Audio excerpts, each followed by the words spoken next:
Hello everyone, this is day 3 of Watches and Wonders. Time is ticking, so let's dive straight into the program.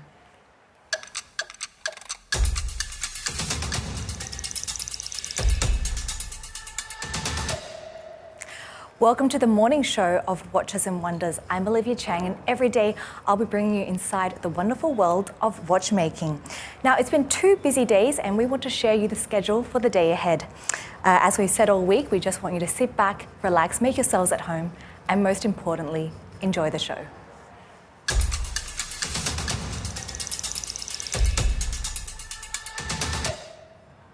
To bring you up to speed, let's take a look at all the highlights and brand announcements from day 2. On day 2 of Watches and Wonders, fans on-site and online witnessed the full spectrum of watchmakers launching their latest projects. They included complicated movements and connected watches, as well as climate projects. International brands new to the Salon were thrilled to be part of this return to a live industry fair. Grand Seiko has been for a long time available only within the Japanese domestic market, but has become available outside of Japan in the last 12 years. And finally, we have come to this stage, the global arena of luxury watch brands. And it really means a lot for us. After the brand presented its first complicated watch, an independent Belgian watchmaker spoke of streamlining designs for connected watches. The people that you'll see here are 21st century people, and they are surrounded with digital technology all the time, every day. We reach people that are exactly understanding that you can have the empathy with the mechanical watch combined with the service that digital technology can offer. Van Cleef Arpels offered a historical perspective of its creations and launched an exclusive series of jewel-encrusted automatons. These automatons are functioning clocks, but on top of the clock mechanism, of course, they tell a story or they show the movement of the planet. And more importantly, they are part of a very, very strong tradition based on the mechanisms of watchmaking. And the same history, that is a very important history in Switzerland since the 16th, 17th century, and we're very proud to illustrate that aspect of high watchmaking today here in Geneva. Meanwhile, the global climate was very much on the day's agenda, with Hublot presenting a partnership for maritime polar exploration. This vertical vessel that will go in Antarctica to analyze what is the situation there, because it's going to be the first time that a boat will go around this continent, which is very important for what is happening with the pollution in our planet. Montblanc announced its involvement in protecting glaciers in Europe and Asia. We are the co-founder of the Fund in Chamonix, together with a company, the Guide de Chamonix, created in 1826 to protect the glacier and educational programs. And on the other side, we are supporting NIMS with this foundation to clean up the highest peaks in the world, over 8,000 meters. Now we'll break this down further in just a moment, so stay with us.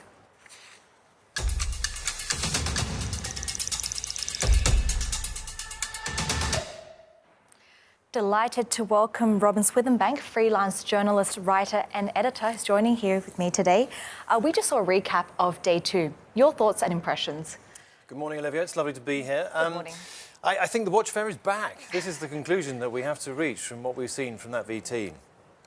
I am a long-time fan of the watch fair. I think it's an essential element in the annual watch calendar, and I am delighted that we are able to gather here and to unite around watchmaking and to discuss it and to further it. Of course, a unique time and an interesting event because we are seeing so many people gathered all under one roof. What's your takeaway there? Did you do a lot of networking yourself? A huge amount of networking. I mean, goodness, this is an opportunity like no other. We've tried the purely digital watch fair, and circumstance dictated that we had to. But I think the proof from this week is that there is no substitute for meeting together, for being here physically. Because of those chance encounters, the opportunity to network, the opportunity to discuss ideas and to collaborate to discover how we can move this industry forward. Now, I'd like to pick your brains. After you've done the whole walk around, the tour, what's something that you're taking away? What's the thing that you're talking about with your friends after you leave the watch fair at the end of the evening? There's no question, as we've just seen from that VT, that sustainability is a huge topic at the moment in the watch industry. There are a number of brands who are pioneering the space, who are driving that story forward. Hublot is just one of them, Panerai is another. Oris has produced its first sustainability report this week. So we're seeing some real momentum. There is a momentum shift in the sustainability story this week. And I think that's hugely encouraging. And I think the one thing that we'd like to see more, those of us who are in the press, and no doubt customers as well, and perhaps other stakeholders around the industry, is to see brands who are behaving sustainably talk about it more. The watch industry can lead in this space. I mean, this is obviously not a new topic we're looking at here, of course, right? No, it's not new, and there are a number of industries that have been talking about it for years, if not decades. And luxury doesn't necessarily take the first step with an issue like sustainability, but I think it has huge power to amplify and augment the story. Well, Mrs. Swithnack, thank you so much for that take and that insight. I hope you have a wonderful rest of the weekend, and take care. We'll see you soon. Thank you. Now, plenty more to come. We're going to be speaking with all of our top CEOs in just a moment.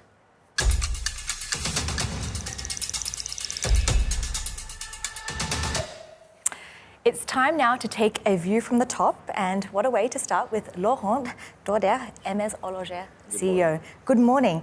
Now, Hermes, a company with a long history.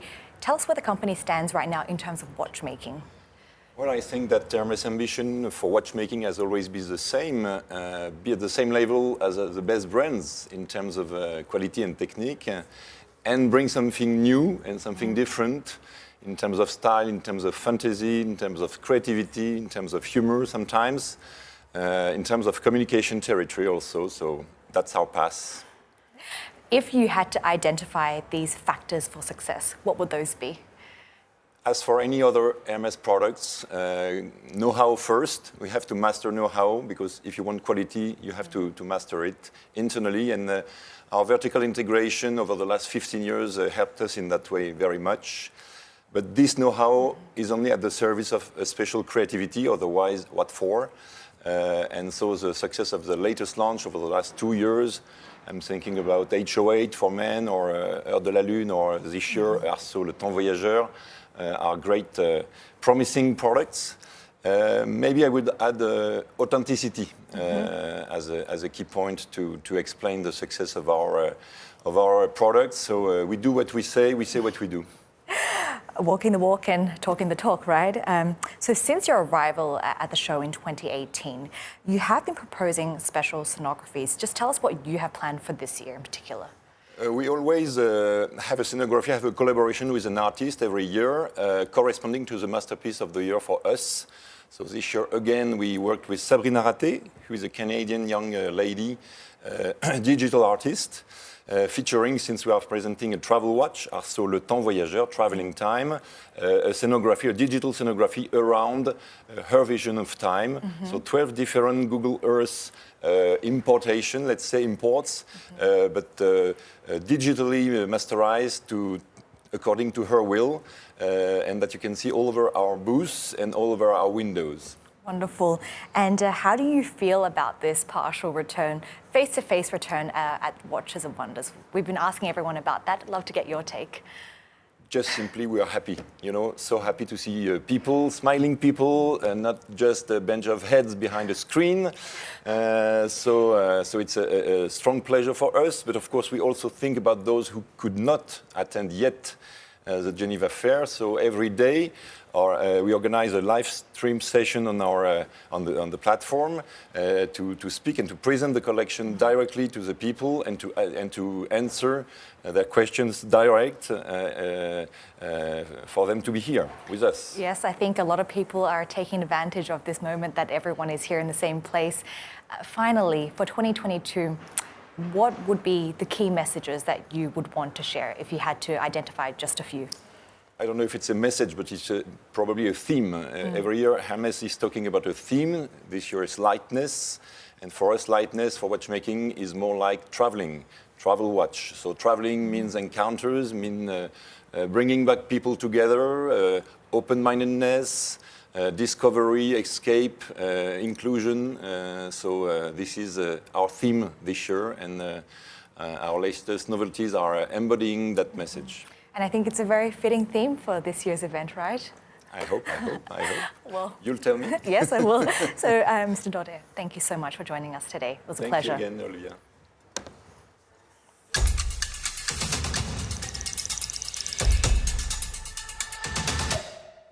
We're not wasting any time. We're diving into the second CEO interview, and I'm delighted to have Catherine Renier, Jaeger-LeCoultre, CEO, with me here today.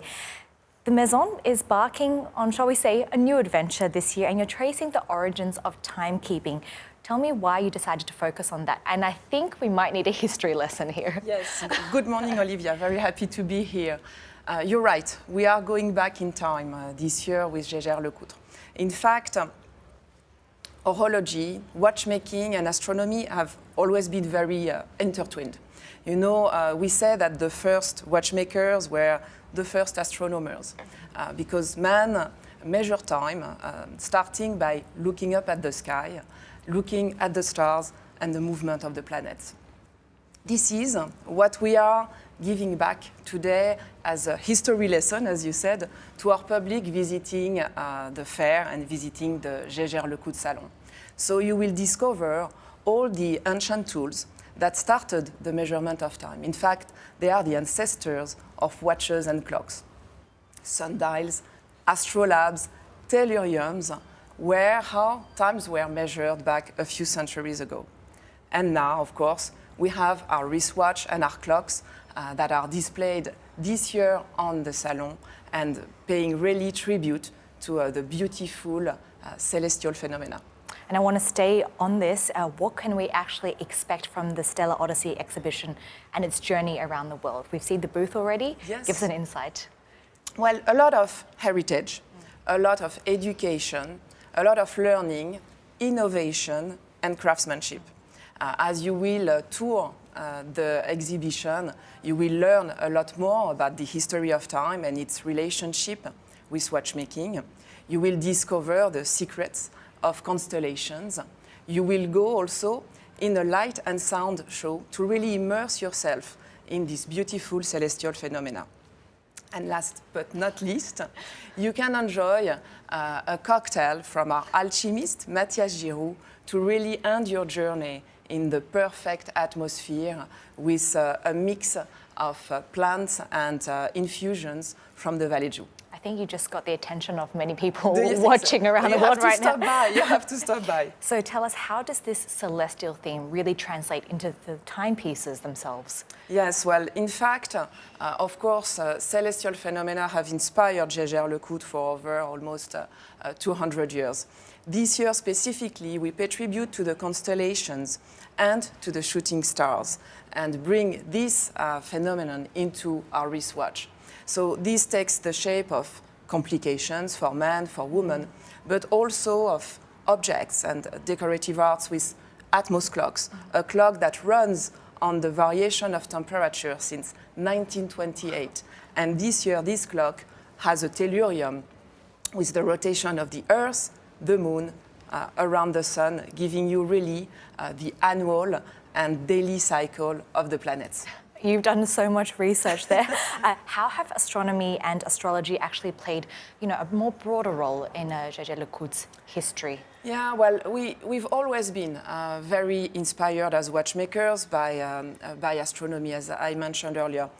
In fact, at Jaeger-LeCoultre, we have three really main sources of innovation and inspiration. Astronomy is one, sound making is another, and of course, the precision and the quest for the precision in watchmaking is the third. So this year, we really pay tribute to astronomy with our Stellar Odyssey. However, we don't forget our other innovation as one of our key highlights this year, and high complication has not only constellations, but also a minute repeater and can chime the time. So you see how innovation can join forces and always bring a lot more creativity to our watches. I think, Ms. Renier, you've covered so many topics, and we might have to check it out later to really try to understand it. There's so much history there. For sure. Thank you so much for joining us today. Very today. nice to be with you. Thank you. Have a good day. Take care. You too. Thanks.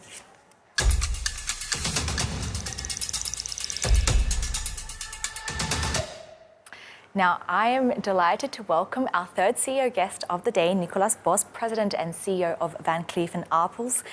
We have lots to get through today, and I want to start our conversation by asking you, how essential is it to preserve the know-how of the jewelry industry that has existed for centuries? I know you can talk about this like the back of your hand. Good morning. Good Very morning. nice to be with you. It is truly essential. I think we run on craftsmanship, and we run on the idea that craftsmanship needs to be transmitted and further developed.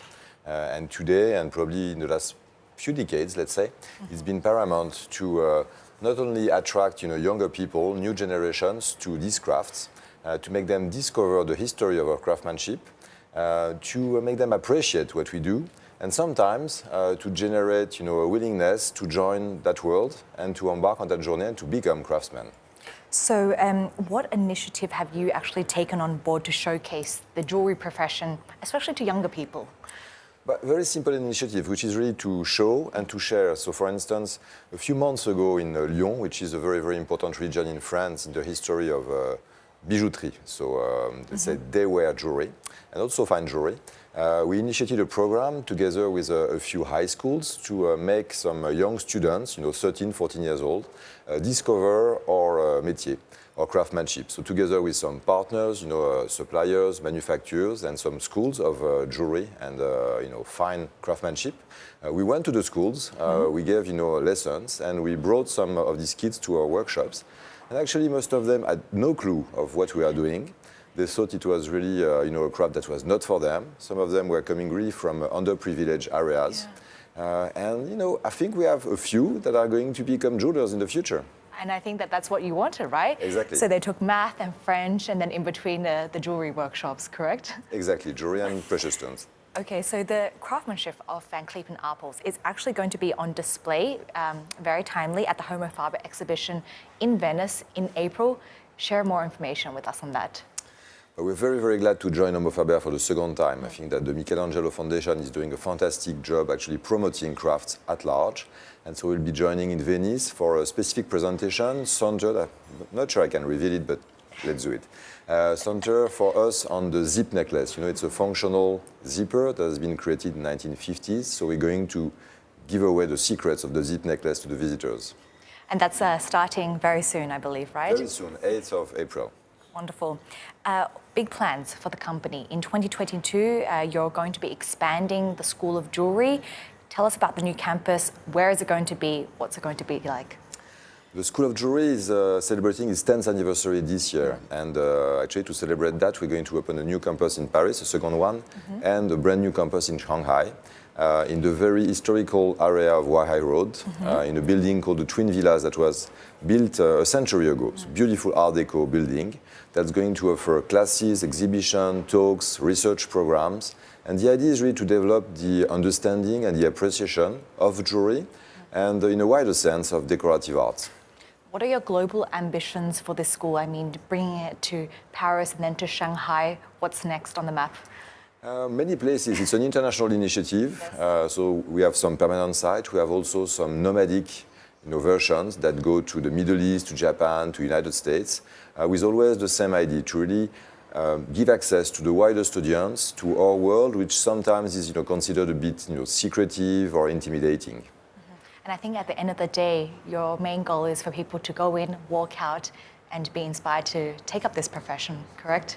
Exactly, and to enjoy, just to discover, sometimes, our industry is considered, exclusive or excluding, but actually you can really enjoy jewelry and appreciate jewelry, even if you don't own it. Nicolas Bos, thank you so much for all your time and insights, and we'll see you around the fair. Thank you, my Enjoy. pleasure. Have a good day. You too, take care.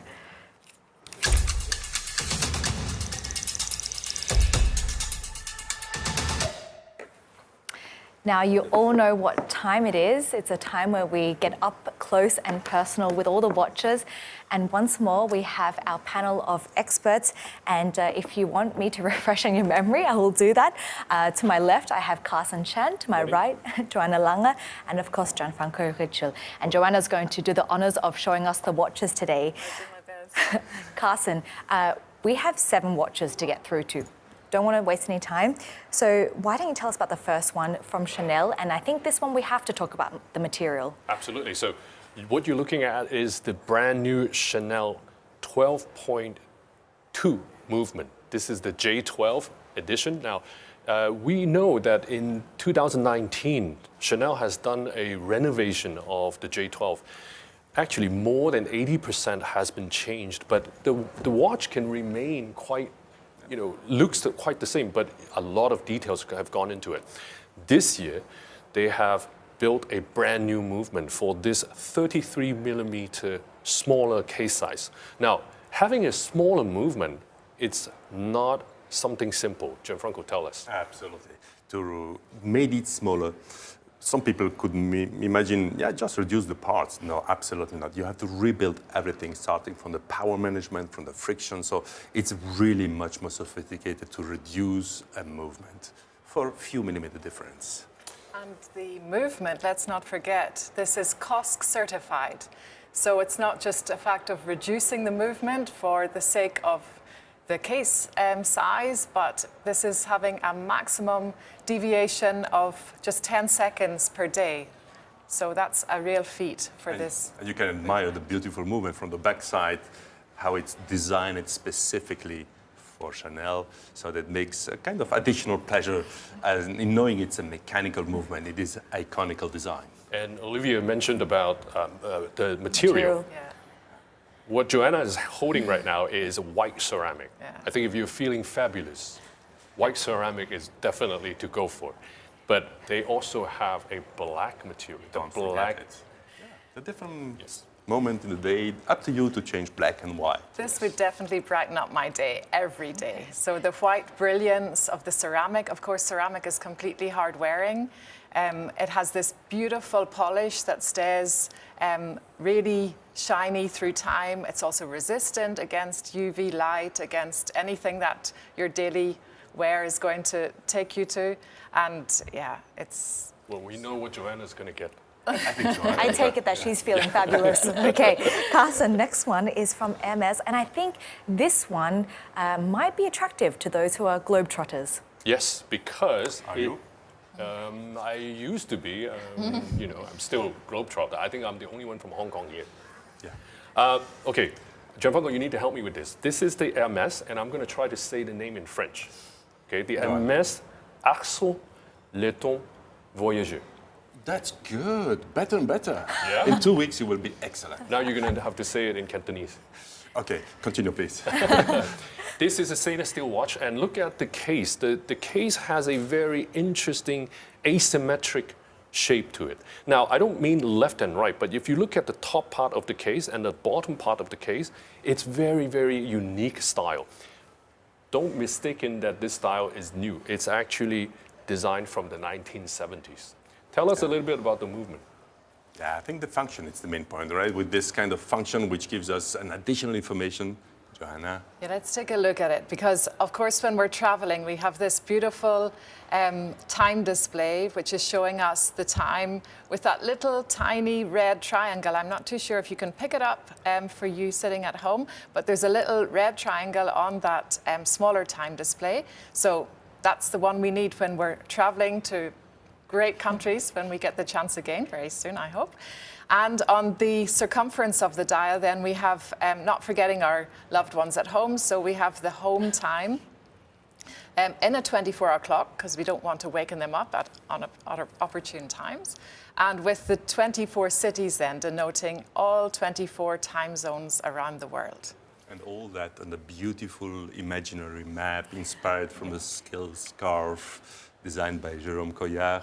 So that's really Hermes pure. And even the last detail, which means the bracelets, which holds this beautiful creation, which is so typical Hermes with leather strap, with perfectly finishes. So that's really Hermes style. I think it's important for us to actually stick with this travel theme, especially for the next model, which Joanna has the honors of presenting from Jaeger-LeCoultre. So this is the Jaeger-LeCoultre Master Grand Tradition caliber 948. So here we have the combination of a flying tourbillon with a universal time. And if we take a look at we're looking at the world, as it were, from the North Pole. So look at that from the center of the hour and minute hand. We have this beautiful enamel painting of the world. It's actually set on a white gold.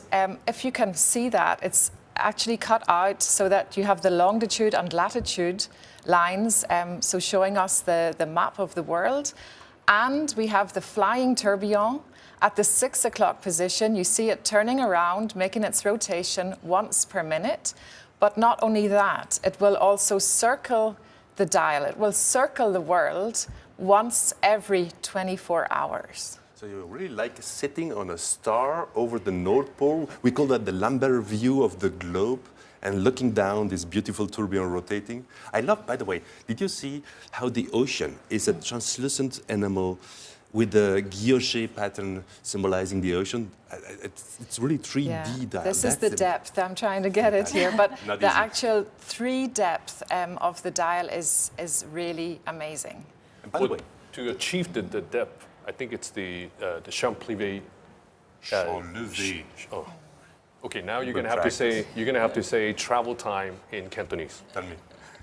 兩地時間. 兩地時間. Yes. And by the way, the main function is this 24-hour bezel which rotates and allows you, thanks to this outside ring, to have the 24 hours one for every time zone simultaneously. That's the beauty, combining a complication and a beautiful view of time zones. Now, Joanna, we have to move on to the next one, and that's going to be from Renaissance. This model, I think the key phrase here is going essence of time, correct? Excellent. Yes, Olivia. So the Renaissance is really the rebirth of telling the time in a different way. So we are forgetting the hectic of these crazy fairs. We're bringing time back to its essentials. And here we have a perfectly clean dial, which is showing hours and minutes in a very unconventional way, but a very easy way for the eye, let's say. The eye is totally drawn towards these hour and minute hands, and we see that it's like a retrograde style, so they're not as normal watches in the center of the dial. And each hand is rotating on its axis. So we have the hours rotating around its axis, and the minutes on the circumference of the dial rotating around its own axis. You mean the hour hand and minute hands rotates to show the time, but at the same time the dial turns around itself, right? Exactly, Gianfranco. So it's really coming to life. The watch face comes to life when you have it on your wrist. The watch case is in grade 5, titanium, so it's super light. And you don't see a crown on this watch. It's very interesting. So when you're wearing it, for the people who are not familiar with it, would wonder, how do you adjust this watch? Absolutely. And take a look at that cobalt blue dial also. I'm just seeing it now and admiring it. It really gives a depth also and a really mesmerizing design. She loves particularly aesthetic. I mean, in fact, no lux, no crown. And you need a lot of technique behind the dial with 4 bearing ball systems rotating to turn everything like planets around the mechanical movement inside. It's a really beauty which symbolizes modernity, slickness, and ultra quite thin. Great news for everyone, because this is the most accessible watch from Renaissance. Wow. Yes. For our next 3 models, Gianfranco, we're going to move on to you. You have 3 to get through to, and we're going to start with the one from Rue de Silva. And tell us about this complication. Rue de Silva. Rue de Silva is a very complicated watch. Yes, that's why I gave it to Gianfranco. You have 1 minute to tell everybody about this watch, okay? Okay, go on. So, beautiful case with an enamel dial on the top, but the most important part is on the lower side of the dial with this harmonious oscillator, which is not a tourbillon. And everyone knows how a tourbillon compensates the error done by the gravity during 1 minute, sometimes faster, sometimes slower. Not this one. We have 2 balance wheels working together, connected through these, compensating the error simultaneously, all the time. So, and that moves around itself. So, for those people, which means after the 19th century, no invention anymore in mechanical watches, completely wrong. This proves we can do new ideas to improve the accuracy of mechanical watches. So if I understand quickly, with the tourbillon, so we're waiting for a certain time, depending on the speed of the tourbillon, right, before the real compensation kicks in. Usually with the 1 minute tourbillon, that would be after 30 seconds. But with this harmonious oscillator, we have the compensation done simultaneously, right? Exactly. You understood everything, so the explanation was good. Don't forget the case. It's black titanium case, and the case is the enamel dial. It's great. With some enamel in the dial, and also with the guilloche on the movement plate, which highlights the mechanic, this beating hearts rotating around it. That's in fact a beautiful combination between aesthetics and high-end mechanics. So Carsten, Gianfranco did a good job, you think?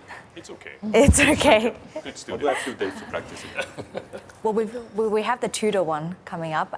Tell us more about that. The Tudor Black Bay Pro, the name says already everything. It's a tool watch. A tool watch, interesting for the look, of course, typically recognizable of this 24-hour bezel, which tells us, oh, there is a GMT function on it. But what I love the most is the combination between stainless steel case and bracelet. And if you have a closer look on the bracelet, with these riveted links, that makes it so neo-vintage style, so fashionable. The watch is in 39 millimeter in stainless steel. Recently, I've been wearing watches under 40 millimeters. So my personal preference, it's 39. So lots of Tudor Black Bay fans out there. This watch, the highlight is the yellow GMT hand, the engraved bezel, and the riveted bracelet. And let's not forget those distinctive snowflake hands, which are really beautiful. And this block ceramic that is applied for the indices, that gives such a vibrancy to the dial. So really that will give you great readability no matter where you are and no matter what time of day. I'm getting this one. You already choose that, that's good. And don't every forget, watch. it's a CUSC certified chronometer, so really quite accurate, even for a tool watch, which grants to have -4 +6 seconds accuracy a day. So it's robust, stylish, but also performant. For the final one, Van Cleef Arpels, you're basically wearing a garden on your wrist, correct? That's your favorite, I guess. In fact, the Van Cleef Arpels Heure Florale is a beautiful creation inspired from a garden. And this watch here tells us in a magnificent way the time, not with hands or whatever else, no, with flowers. Imagine a beautiful garden with a mother-of-pearl dial, with gold branches, with roses, 226 components for this dial. You have 166 moving parts. But now I tell you, the most important, to read the time, you have to count how many roses are open, blossomed. And you see the pistils in the side. And every full hour, the roses closes themselves during 4 seconds to reopen them, adding 1. Wow. And there are still other roses which opens and closes. That's the most poetical way to enjoy the time. So I'm just showing you also what Gianfranco mentioned with the minutes on the side of the case, which as you then turn the crown or as the minutes pass, this will be indicated on the side of the case. And then I don't know if we saw that with the beautiful blooms then opening again, and it's never the same. So each hour brings up a beautiful new view of your garden. This watch from Van Cleef is the most beautiful way to express their poetic complication. Yeah, and to do a garden. Sometimes you prepare in autumn to have something beautiful in spring. It takes 1 season. For this watch, they spend 5 seasons. So it means 5 years to develop this completely new idea to enjoy time. Wow. Well, thank you so much for showing us all of that. And I see that we could at least see the flowers bloom. And same place, same time. You know what to expect tomorrow. We'll be seeing you here with our next collection of watches. So thank you so much. Stay with us. We have lots more action to come. We'll bring you inside the PAL Expo. So see you soon.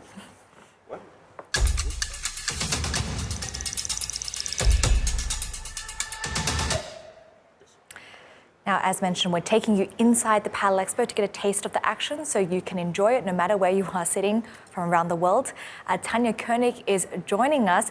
Tanya, just tell us exactly where you are right now. Good morning, Olivia. So today I'm giving you a glimpse into the area dedicated to independent brands and newcomers. Now, this square here is called Carré des Horlogers, and as you can see, it's a bit smaller than the areas dedicated to historic brands. There's a bar in the middle and 14 showrooms around it. So it's actually quite cozy, I would say. It feels almost like a saloon. Now, we're the early birds here. However, the space is already quite full, and I have one exhibitor that is also already here.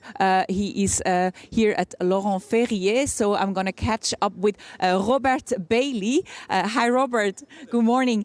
So you're one of the exhibitors here. Tell us what's the value in having a space dedicated to independent brands? Well, I think basically independent brands, I think we really bring innovation to the Watches and Wonders. So, the big brands do lots of great things, but we really, lots of the brands are owned by the people that are here, and that really allows us to do kind of creative things, and we have a real liberty to try new things, new materials, new complications, and I think really that's what we bring to the Watches and Wonders. So I saw that this feels like a saloon here. I'm sure you already had great talks. What were the things that stood out so far? Well, I think, we've had really, really fantastic talks. People are very, very enthusiastic. And I think, this really is the area of the independent watch brands. So we are, all of the brands here, we're seeing a great increase in our sales. And I think a lot of the industry's attention is now focused on us, or, partly focused on us. And we're very, very thankful for that. And I think people are really kind of noticing what we do, I think, for the first time. Great. Yeah. Thank you very much, Robert. I'm sure you have a busy day ahead, so thank you very much. Good luck with everything. Now, I'm going to be back for you tomorrow to give you another inside look into Watches and Wonders. And with that, back to you in the studio, Olivia.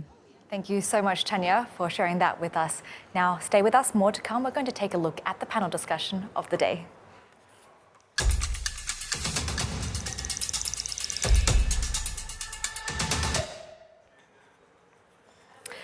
Fondation is presenting a panel discussion every single day at 1 p.m. And as usual, I'm joined by Pascal Ravsour, who's going to give us a bit of a taste of the conversation coming up. Before we move on to that, tell me about yesterday, because that was all focused on transparency. When you left the room, what was the one thing that stood out to you?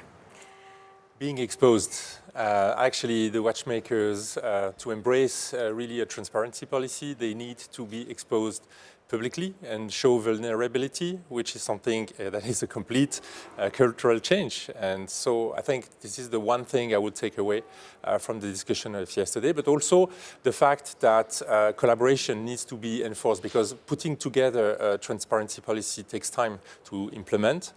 So by working together, it will help save time, because again, the clock is ticking. Did you sense that there was a shift or more of a debate coming out when people raise these topics at the panels? Yes, I think it's very important to really discuss this thoroughly, because they are covering many different aspects that are very important. And so, for those who missed the panel, they should watch it in replay. It's on all the platforms, yes, as well as Watches and Wonders at YouTube. Exactly. And yeah, so it was a very good start to the panel yesterday. And if we take a look at today, sustainable sources and practices, what can we expect there?